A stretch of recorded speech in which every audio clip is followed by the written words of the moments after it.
Welcome back to my another blog. আজকে আমি বানাবো নাটি বিস্কুট।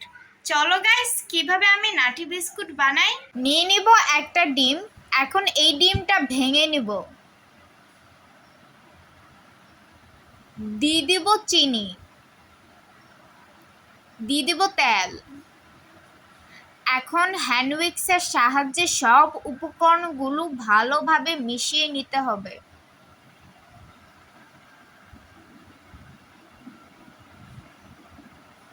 ভালোভাবে উপকরণগুলো মিশিয়ে নিতে হবে যাতে একটু দানা দানা না থাকে।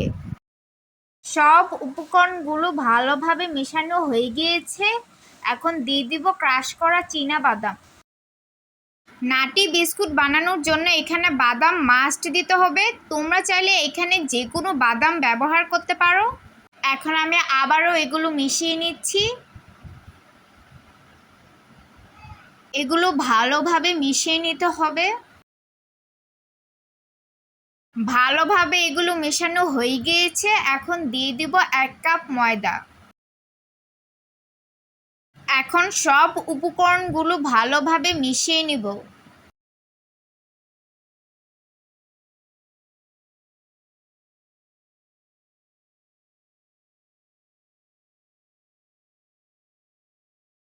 সব উপকরণগুলো ভালোভাবে মেশানো হয়ে গিয়েছে।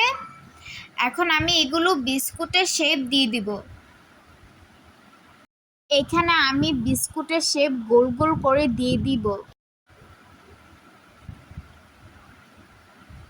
দেখো দেখো গাইস, একটা বিস্কুটের শেপ দেওয়া হয়ে গিয়েছে।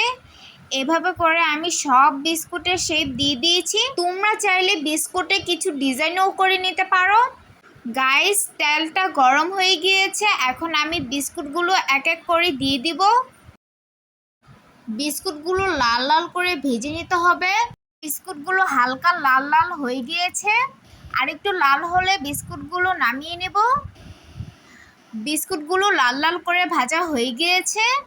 এখন বিস্কুটগুলো প্লেটে নামিয়ে নিব।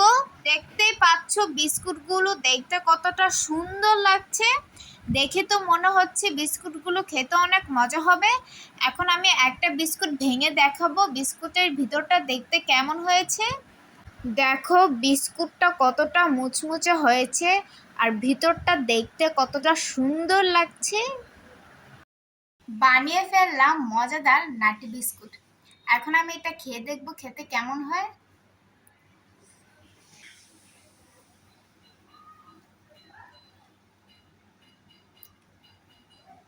দেখতেই পারছো বিস্কুটটার ভেতরটা দেখতে কেমন হয়েছে। এখন খাওয়ার পালা, খেতে কেমন হয়। বিসমিল্লাহ।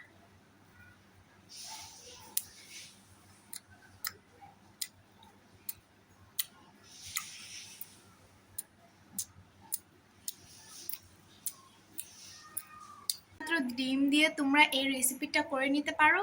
আজকের এই ব্লগটা তোমাদের কাছে কেমন লেগেছে অবশ্যই like, comment, share and please subscribe করে দিবেন। টাটা।